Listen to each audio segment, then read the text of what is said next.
ที่พุทธศาสนา2568ว่า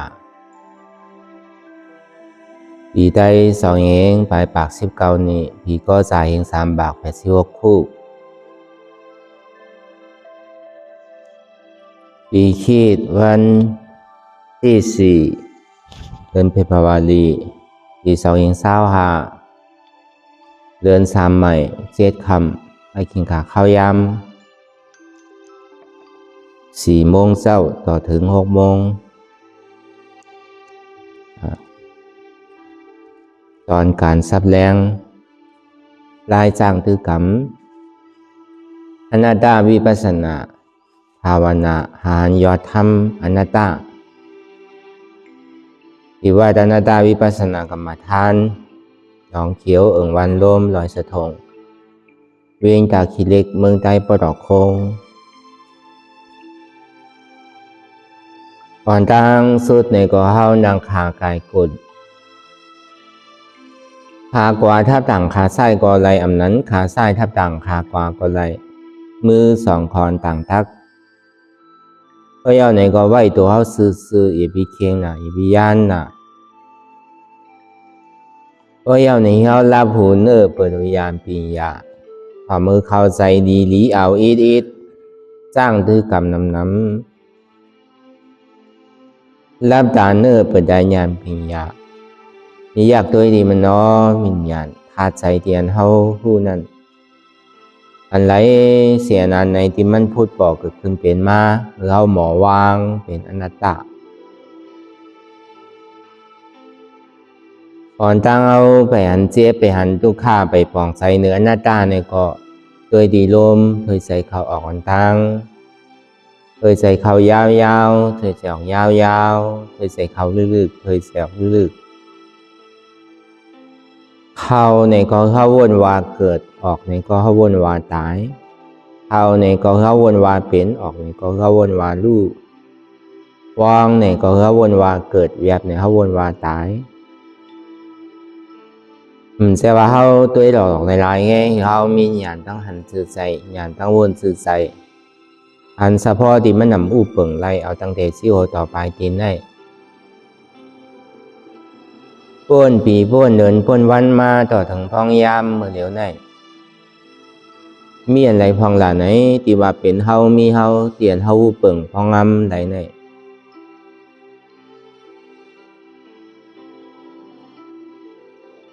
ใครเท่าในก็ตีไรเท่าใครเป็นในก็ตีไรเป็นใครตายในก็ตีไรตายใครผาดยานในก็ตึงตีไรผาดยานอันนี้มันเป็นทุ่งจำธรรมละของโลกล้อเก้า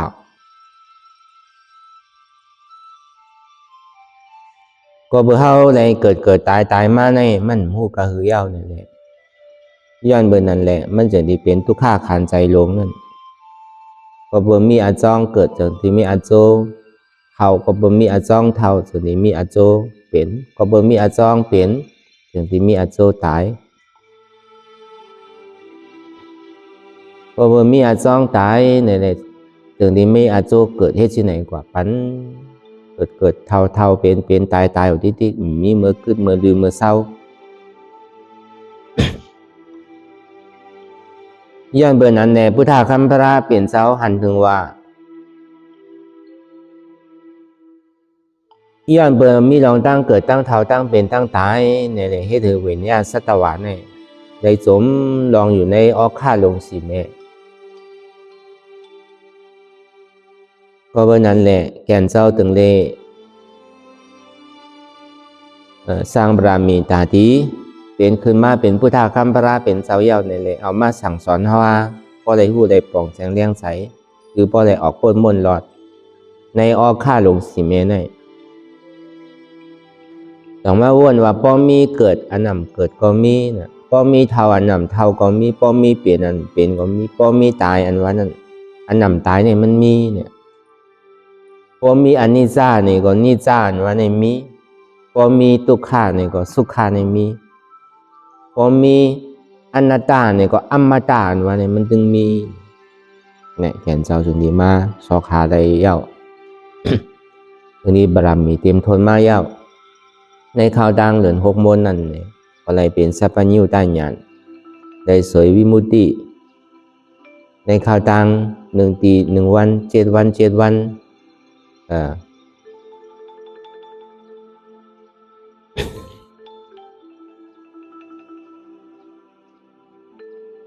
ก็วันนั้นในแหละเปิงหลวงมันเต้เนี่ยก็คือเขาป้อหวนผ่องแจงแรงใสสอกหายาอ่ำตายสอกหาเยตนาที่อันเปิ้นจังลักจังสวนเปิ้นจังยาจังเก้าเปิ้นจังหิมเมาเนี่ยมีในศาสนาพุทธคัมภีร์เป็นเจ้าเฮายายามตายห้องยาอมตะนั่นก็เป็นยาดนาในก็เป็นยาดนาที่อันเม็ดหล่อนต้อนเกหรือในสัจวลาตั้งหมดตั้งสิ่งในอันที่เม็ดหล่อนต้อนเกหรือพระยตนาตรายตนาสังขายตนาอันว่าได้มีเอาสองว่ายตนาเนี่ยเป็นอันเม็ดหล่อนต้อนเกหรือเปิ้นเนี่ยแก้วแสงยตนาอันอยู่ในเมืองโกนเลสังอยู่ในเมืองนากาเลสังอยู่ในเมืองกะหลุนเลสังอยู่ในเมืองผีเมืองสางเลสังเนี่ยการมันดีมากขึ้นเยตนาแก้วเมีย3 เปิงอันว่านั้นขึ้นไหลบ่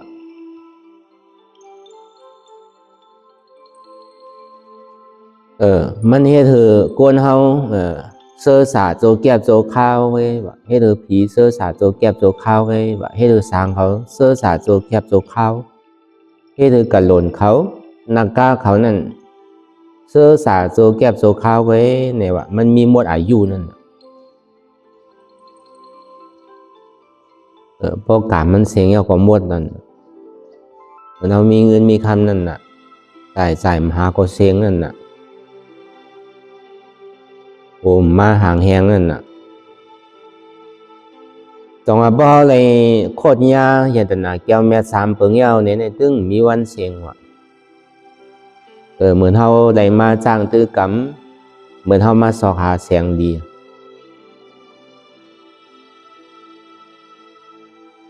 พอไหลแสงเลี้ยวก็ใจเลยต่อโจสุดปาน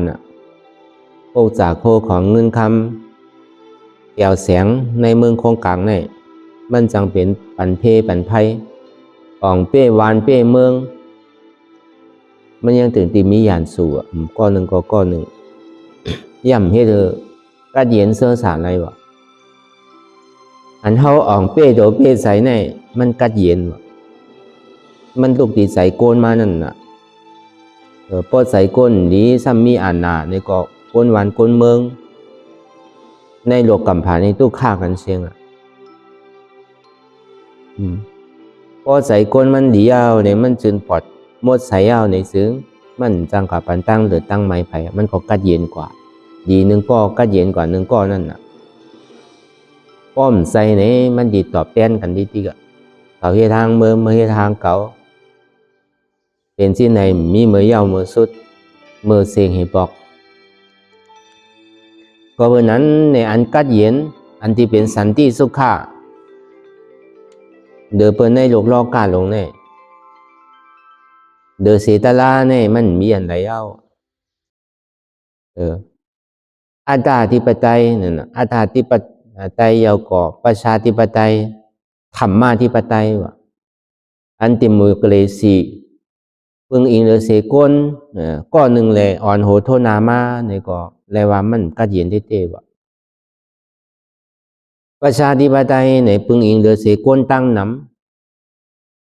ำนี่แหละเป็นยกเป็นเจ้าเป็นจอมเป็นขุนมาเนี่ยก็เลยว่ากัดเย็นเต้ๆวะธรรมาธิปไตยในปึงอิงเลยเสคอสั่งคำสอนของพุทธคัมภีร์เป็นสาวันว่าในกัดเย็นวะก็เบื่ออ่อนซอนดีเริงลองดีอ่อนซอนดีเลยคืออะไรมีศีลมีธรรมเขาว่าโอ้มีศีลศีลหาศีลก็วันเมืองในกัดเย็นมั่วเจ้าอย่าไปว่าต่างเสื้อต่างรองเติมคุณเสียเจ้าหลานนั่นก็เบอร์มีศีลหาเลยกวนหวานกวนเมืองเนี่ยพวกกัดเย็นกว่าในหลุมผ้าทั้งเสียงในกุนสีกุนเนี่ยพวกกัดเย็นกว่าเสียงว่าเพราะว่าคุณจักรวรรดิเกิดขึ้นมานั่นด้วยการมันซ้ำวันหัวรอดถึงนี่ป่านไรวะ ในพระเป็นเจ้าในก็เป็นมาผู้กี่ภาวะจัดปันอันตาดีตึกต่อเลยคือวันเมืองกัดเย็นกว่าจกถึงข้าวยามนั้นก้อยกับมันก็ซ้ำมีเมื่อสุดหนังเก่ามันใครมีหลักหนักใครมีสื่อก็เย้ามันเป้สินศิลาอะไรวะพอเมื่อปานคุณแสงคุณจักรวรรดิเกิดขึ้นเป็นมานั่นเนี่ยเอาสินหาในตึกต่อก็วะคุณไหลเมืองไหลเลยป้อมอยู่จอมศีลจอมธรรมเนี่ยก็ยุ่มไรวะพอถึงเมื่อเลินรับเหลินมวลมาเนี่ยนะเคืองขี่คุณจักรวรรดินั่นพูดปอกเกิดขึ้นเป็นมามันก็ซ้ำเอาศีล8นั่นอันนี้เขาก็ขึ้นสืบตัวปืนคุณจักรวรรดิลองตามเนี่ยมันมีที่นั้นไว้ก็กลายเป็นหือก็ยาวยาเพราะว่ายังใครเกิดใครเท่าใครเป็นใครตายอยู่แน่ตึ้งติ่มป่นไรตั้งทุกขานวันนั้นก็เบอร์นั้นเนี่ยเหลือเสคอสั่งคำสอนของบุญคำพุทธคำพระเป็นเจ้าเขาเนี่ยกัดเย็นเสื้อสาเลยบนเสียงเดี๋ยวเขามาแตกหนึ่งด้วยในวันในเมืองเก่าเมืองมีเฮินก็ดีเลยแทบกัดซ้อสั่งถูกแทบกัดซ้อก็พอไปว่างใส่ไรดีเลยติดกองติดสั่งเฮเลยหันโจนั้นเป็นมายามาทุบมาตีมาโจนเอานั่นก็เบอร์กวนเอามันมีศีลนั่นน่ะว่ามันโหลลักโหลเลิศกันนั่นศีลข้อ2นั่นเนี่ยก็มันโหลเมียกักซ้อเนี่ยป่านั้นว่านั่นเนี่ยก็เหมือนกันหนังเก่ามันโหลมีอย่างไปเอาอะในวันเมืองเนี่ยก็มันโหลมีถ่องมีสังเอาอะป้อมมีสนโกนเอาบ่มันข้ามหมอแหมกันเนี่ยก็เหมือนนั้นหนังเก่าป้อมหมอยาเก้าผัวเก้าเมย์บนในสังมีลองตั้งยาเก้าผัวเก้าเมย์พิษลูกพิษเมย์บนในสังพิษผัวพิษเจ้าบนในสังหมอว่ากำเป็ดกำเหรียญในสังกินเหล้าเมายาในสังเนี่ยมันมีเอาวันเก่าเมืองเก่าวันเมืองหลวมีกากซ้อหลวมีก้นไปก้นสังเอาก็เย็นกว่าตั้งโลกกำพาเอาว่าศีลศีลาหาเซียนก็หนังเก่า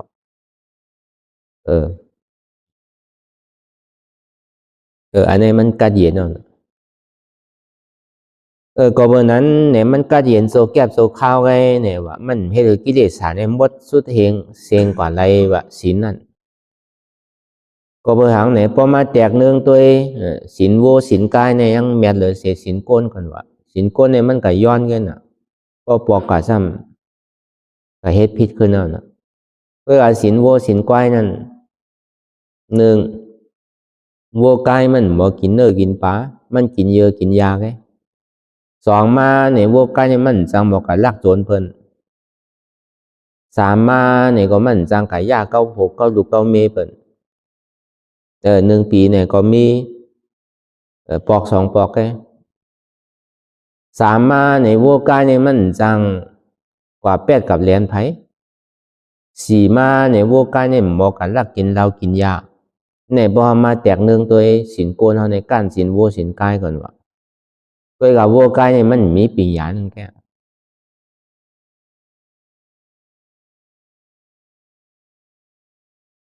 จังว่าเฮามาทมยาศาสนาพุทธคัมภราเป็นเจ้าเมื่อเฮามานั่งรับตาเนื้อเปิดได้ญาณปัญญาอยากตัวขันธาชีโกต่อไปตีในเหมือนเฮามาสอขาเยตนาแก้วเม็ดเฮามาหาเยตนาแก้วเม็ดเนี่ยก็ถึงพอไรแสงกว่าได้แสงใหญ่ก็ไรแสงเล็กเดี๋ยวไปเอามาหินสีขาอย่าไปเอามาหินรับภาพปอกเฮินก็เย้าที่ได้เอาเยตนาอันที่เป็นจังยาจังหลักจังจนจังหิมจังพันจังแตงเอานั่นมันอยู่ในมโหใจไว้เสียในเฮามาเยตนาในศาสนาพุทธคัมภราเป็นเจ้าเฮาในมันเหมือนหนังว่าร้อยวีปุงล่าเป็นร้อยแก้วร้อยเสียงพอเฮาหมอเอาในก็ร้อยเสียงแจ๊ดนั่นน่ะเหมือนเฮามาหาเสียงนั่นน่ะก็เป็นยในก็เป็นยาอ่ำตายวะก็เลยยาอมตะเอาเนี่ยมันตายยาเนี่ยมันมีอยู่ยาอาสากยาว ยานานตายอาซากยาวก็เป็นผีนั่นน่ะก็ตายกับเป็นผีอาซากเขายาวก็ตายกับเป็นช้างในทำนานอยู่หึงนานตายอายุเขามีอันโหกำผาก็อาบ่อะไรยามมาตาในเนี่ยต่อถึงพอถึงเมืองผีพอถึงเมืองสางพอถึงนิพพานก็ไปเป็นอาราธาโพเตอร์เนี่ยก็เป็นอริยะก็เป็นโซดาบันก็มันก็ฮอดเมืองผีเอาน่ะพอป่วนเมืองผีขึ้นเมืองสางพอป่วนเมืองสางก็เอานิพพานยามิ้วในก็ถูกติดใครไล่กันอยู่เพราะว่าใครไล่ในก็เขาก็โลกคัดใจชอกตัวในตัวในใจเขาเนี่ยมันมีดีไหลมันมีดีหวยดีร้อยมันมีเมืองตีนันตีในมันมีในหมาโหใจเขาในมีในยุคหนามขันธาเขาในเพราะเขาสอกหาอะไรเนี่ยก็เขาติดระยะยามตายเพราะระยะยามตายเอาเนี่ยก็แค่มหนาวเขาเกิดมาในภาวะจาปานในเนี่ยบอกว่ามันซุ่มเตียนเขามุงมองสู้ต้องไว้ใครมักตะลาโผตะลามันตึงไรก็การเมื่อดีไรนั่นเนี่ยก็พุทธาภาษาว่านั่นหันแจงเลี้ยงตีกัดเย็นพุทธาเนี่ยเป็นผู้หู้ผู้ตื่นภาษาว่านั่นแจงเลี้ยงแจงเลี้ยงในหันสังละหันตุกข้าวนมามันเป็นอนัตตานั่นยุ่มย้ำขันธาหาเปิงเป็นอนัตตานั่นปองว่าหันแจงเลี้ยงตีกัดเย็นภาษาว่านั่นอันมันอยู่ลึกลำคำผีเนี่ยยังหันว่ามันเป็นอนัตตานั่นอันนี้เป็นพุทธภาษาอันเท่ายุ่มย้ำขันธาหาเปิงเป็นอนัตตาเนี่ยก็เบอร์สังเลยว่ามันอยู่ลึกละก็เบอร์อัตตาเนี่ยมันห่มหับตับไว้อนัตตาแผ่นดินเมืองอันนาว240,000 โยชนาเนี่ยหนาเป็นอัตตาเต็มปีกว่าเชียงว่ะหมาน้ำสูงหอดกว่าถึงอัตตาหมาน้ำสูงหอดกว่าถึงเมืองผีเมืองสางบนว่ะ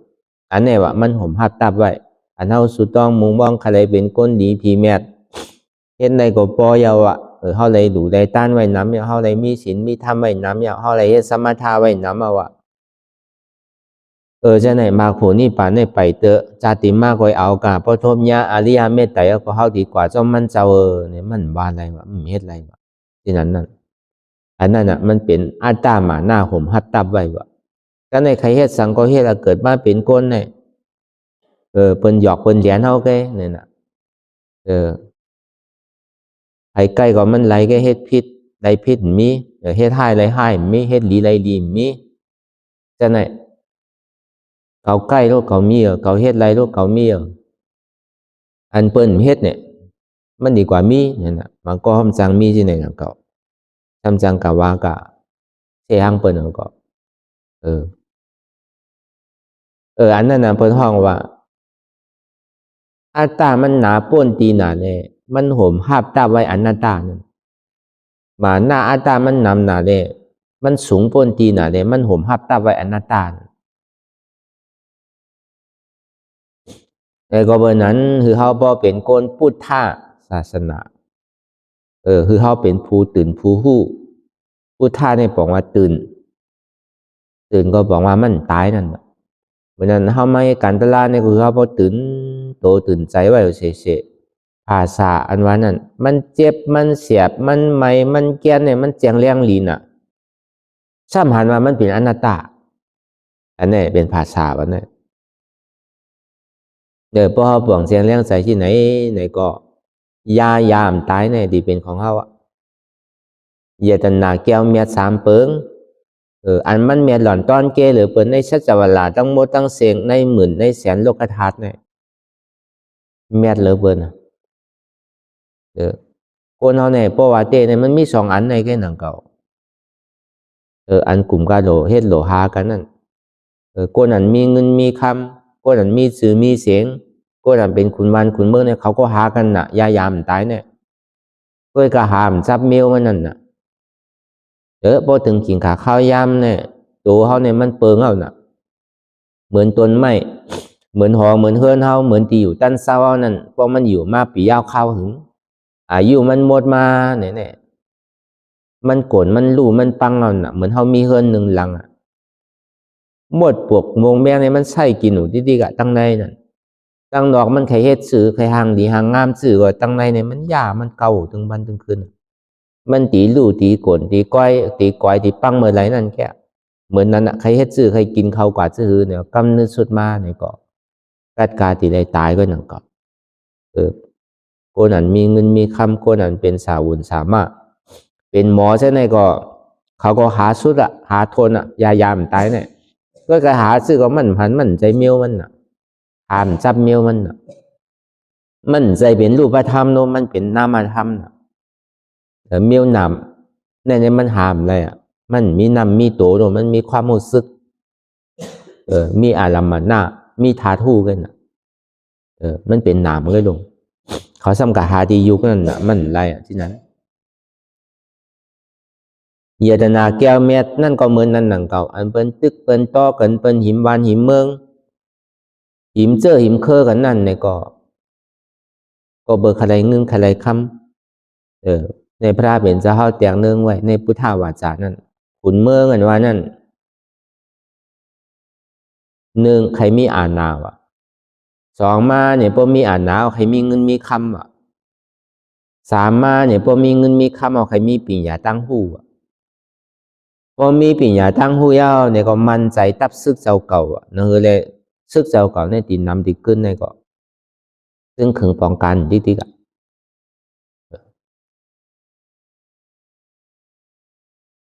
อย่างก็ในหามานั่นคือเลยวันเมืองเนี่ยมันดีใหญ่ดีกว้างในคาเขาดีๆอ่ะนั่นคือมันพอดีใหญ่ดีขึ้นอ่ะเป็นไรในใครไรตึงโลกกำพาก่อนขุนเมืองก็ไรเสมบะแต่อันดีปันเปิ้นเนี่ยใครมีใครเอาดีๆกันอ่ะก็ในถึงนี้กำนึงส่วนมาเนี่ยนั่นคือในตัวเจ้าเก่าในที่เป็นซิกเป็นจอมที่ได้เป็นคุณผู้โลกกำพาก็เหลียวไงอันเนี้ยมันเป็นเพียงทุ่งของขุนแต่มันมีเมื่ออิ่มเตอร์ฮีปอกนั่นนะถึงดีกำนึงสุดมากกว่าป่นอ่ะลองตั้งเท้าตั้งตายก็กลายเป็นในตายก็หนังเก่าก็วันนั้นในยาอมตะยานำเกิดเท่าเป็นตายเนี่ยเป็นยาอนัตตาพอเขาป่องเสียงเลี้ยงใส่อนัตตาเยาก็นั่นเขาที่ไรยามตายแต่ก็วันนั้นเขามานั่งรับตาหาอยู่ในเนี่ยหาอนัตตาหาในยุคนามคันธาเป็นอนัตตาหันว่ามันเป็นอนัตตาเนี่ยปองว่ามันอู้เปิงไรนั่นน่ะตัวเขาตั้งแต่ที่เขาต่อไปตีนยุคนามคันธาเนี่ยมันอู้เปิงไรอันดีมันเป็นอนัตตาตัดนั่นน่ะพออัตตาพูดบอกเกิดขึ้นเป็นมาเนี่ยก็ตัดแปดตัดสังตัดอัตตาซ้ำหยิมย้ำว่าเป็นหัวเกาขาเกามือเกาโตเกาใจเกาเจ็บเกาขันธาของเกาอันนี้เป็นอัตตาอนัตตาสัมบาอ่ำใจหัวเกาอ่ำใจขาเกาอ่ำใจมือเกาอ่ำใจโตเกาอ่ำใจใจเกาอ่ำใจเจ็บเกามันเป็นอนัตตาแต่เหตุที่ไหนหาที่ก็การหานี่หาที่ไรอ่ะหาที่โต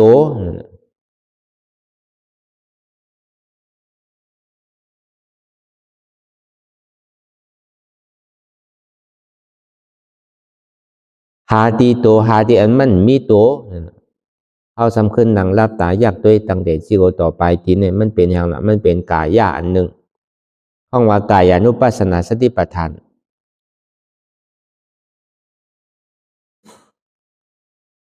แต่ก็เบอร์เปิงอิงเลยเสอันเท่าได้มายุ่มหนำขันธาในเลยอันเท่านั้นรับตาหาอยู่พ้องยามเดี๋ยวนั้นท่องว่ากายานุปัสสนาสติปัฏฐาน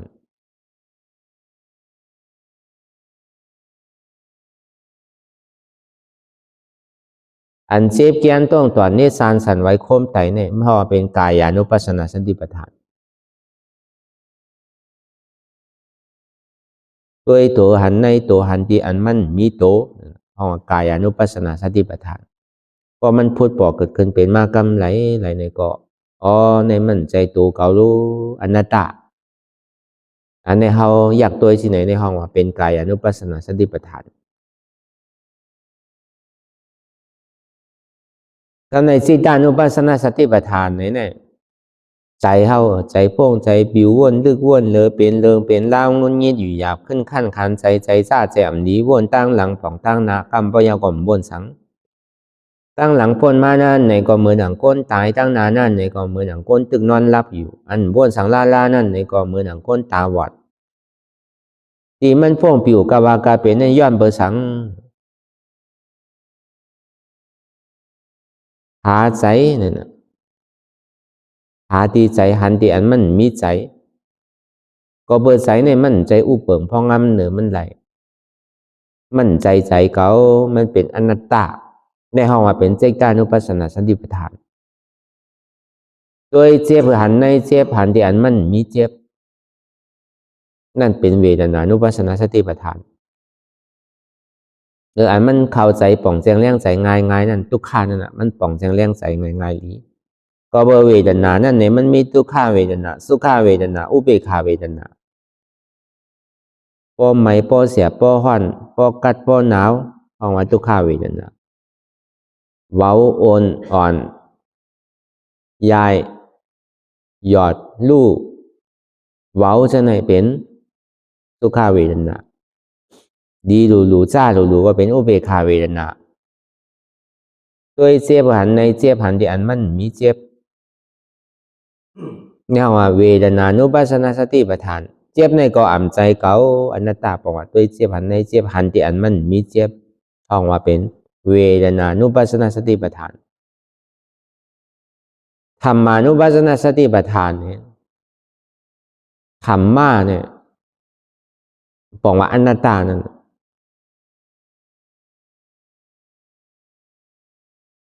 ผู้โผตั้งโมตั้งเสนั่นอ๋อมันใจโตเก่ามันเป็นอนัตตามันมาดีใจอ่ำใจเก่ามันเป็นอนัตตามันมาดีเจ็บกว่าเจ็บในก็อ่ำใจเก่าอนัตตาอันเฮาหมอวนหมอวางซึ่งในห้องว่าเป็นธรรมานุปัสสนาสติปัฏฐานในมหาสติปัฏฐานสี่เนี่ยมันเป็นมหาสติปัฏฐานที่เป็นปรมัตถ์มันตัวอะไรทั้งสี่อันคำเดียวเพราะมหาสติปัฏฐานในสุดตันนั่นมันตัวอันไหนนั่นแกมันตัวมันก็ตัวมันแกอย่างยาวไปยาวจะไหนหนังยาวจุกยาวจะไหนนอนยาวจะไหนเนี่ยเอาสติแห้งใหญ่อะไรอ่อนโหตัวในตายาตัวไหนอันนี้เราเป็นกายอนุปัสสนาสติปัฏฐานในสุดตันมันเป็นของเพิ่นห้องว่า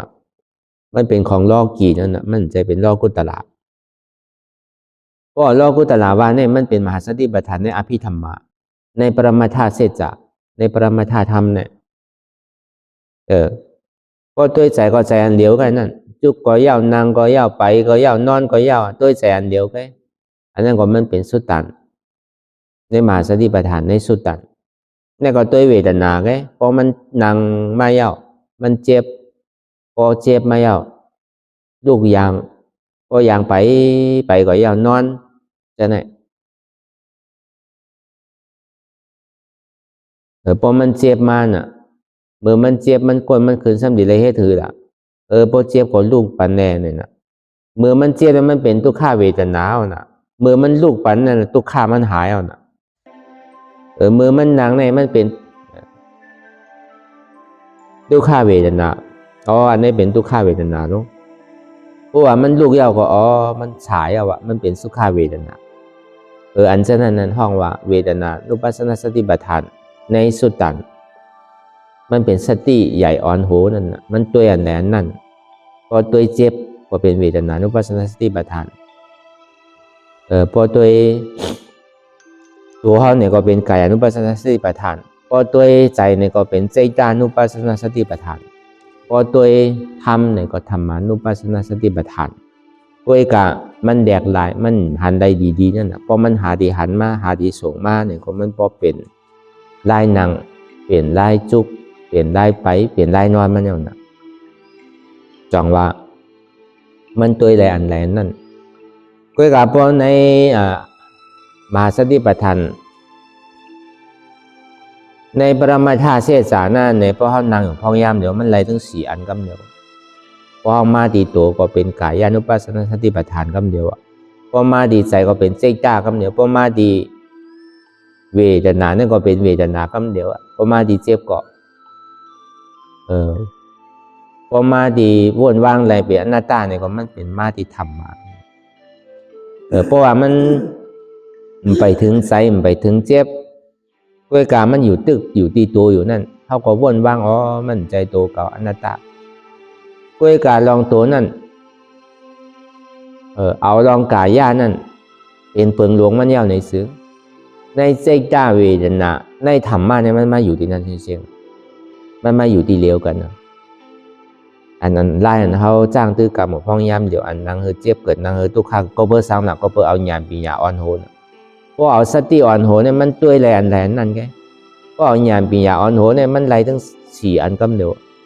บางบอกว่ามันมาตีใจเนี่ยก็เขาวนว่างตีใจเหมือนหนังใจอ่อนโหนนั่นน่ะพอวางที่ใจในกายะเวทนาธรรมะเนี่ยมาอยู่ที่นั่นมันมาอยู่ที่เดียวกันที่ก็ในพอตัวที่เจ็บเนี่ยก็เหมือนนั้นหนังเก่าพอเจ็บอ่อนโหในกายะเจตาธรรมะเนี่ยก็มาอยู่ที่นั่นก็ในพอเอาธรรมะอ่อนโหเนี่ยก็เบอร์ธรรมะตรงนั้นในพอมันปึงอิงเดียเสรียุวิญญาณเวทนาเนี่ยมันจังเกิดอะไรธรรมะก็เบอร์นั้นพอเอาธรรมะวนวางตั้งบ่ตั้งเสียงนั่นที่มันพูดบอกเกิดขึ้นเป็นอยู่นั่นมันเป็นอนัตตามันใจโตเก่าใจเก่าเจ็บเก่าอันนี้เป็นห้องว่ามันมาสื่อเปลี่ยนสื่อกว่าผู้หันตันจอมมันที่มันเป็นนั่นก็เบอร์มันมีหลองตั้งค่ายกว่าที่โลกรรมมาตัวกรรมมาใจกรรมมาเจ็บเป็นบนเรียกลายค่ายกว่าที่น่ะมันมาดีตัวผู้หันตันจอมมันมาดีใจผู้หันตันจอมมันมาดีเจ็บผู้หันตันจอมมันวนว่างเปลี่ยนอนัตตาอะไรในกายะเจตาเวทนาธรรมะเนี่ยมันเกิดขึ้นทีเดียวกันอันเขาในมาจังตื้อกรรมในอนัตตาวิปัสสนาในก็เรียกว่ามันเป็นมหาสติปัฏฐานอยู่นั่นก็มันยาวแต่ว่าเขาเดี๋ยวออกมาใจห้ามใจห้าเอาที่มาวนน้ำวนห้าจะกันนั่นไปดีแต่พอมาวนตัวก็มันก็เป็นมหาสติปัฏฐานทั้ง4เฟิงกำเดียวแต่ก้อยกามมืออันมันมาตีตัวแห้งเลยเขาย่ำผ่านตีตัวในไรเตอร์เนี่ยก็บ้วนวางเปลี่ยนหน้าตาที่ตีกองเหมือนหนังในกายาเนี่ยมันเหตุการณ์แห้งนั่นที่นั่นแค่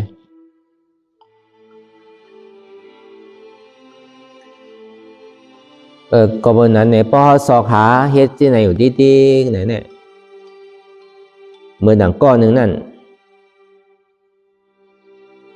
คุดแสงอยู่ก็หนึ่งซ้ำบอก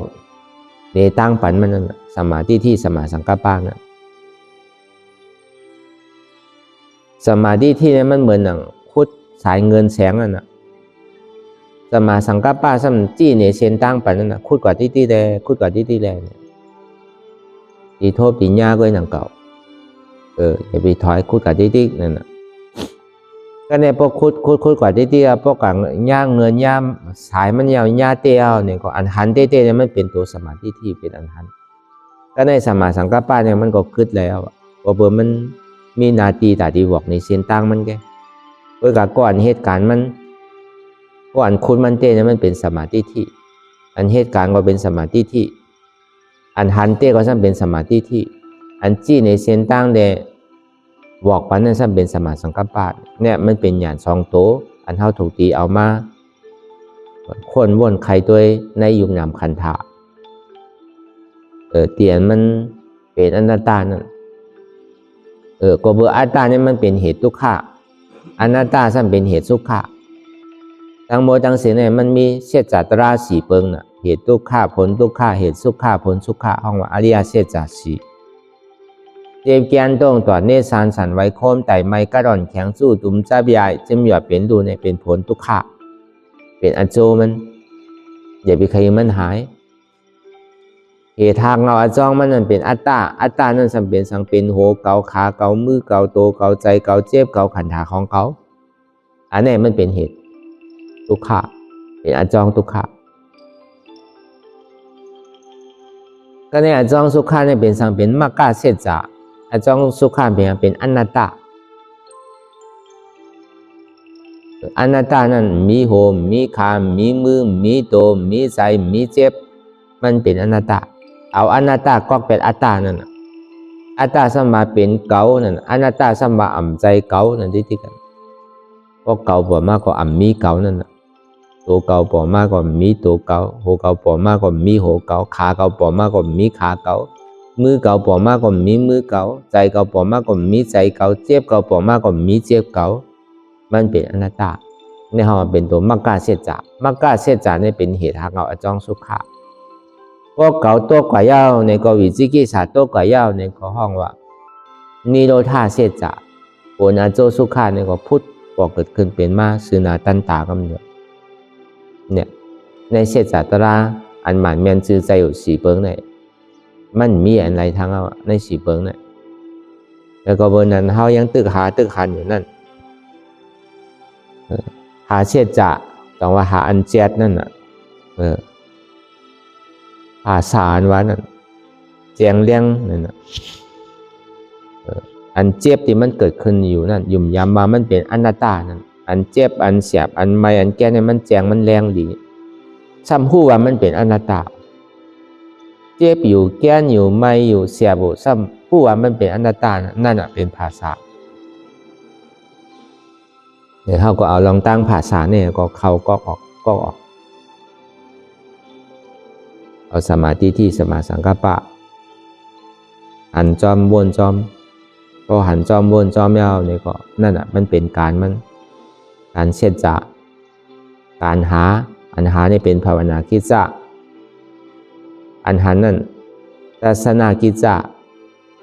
อันตัดนั่นเป็นปหานากิจจะอันถึงกว่านั่นเป็นสาสีกรณากิจจะอันนี้ก็เอาญาณปียาววนดีวนยาวข้ายามหึงอย่าไปว่าไพ่น่ะอย่าไปว่าเทิงน่ะเตียนเฮาหันเฮาวนเฮาหันหึงพอเพียงเปลี่ยนกันกว่าวนต่อถึงเจ็บมันพอสุดวนต่อถึงทุกขาพอสุดตัดต่อถึงอัตตาพอตกพุทธขาดกว่าอันไรที่มันพูดปอกเกิดขึ้นเป็นมานั่นไหนก็คือเฮาหมอวางเป็นอนัตตาสะพอไหน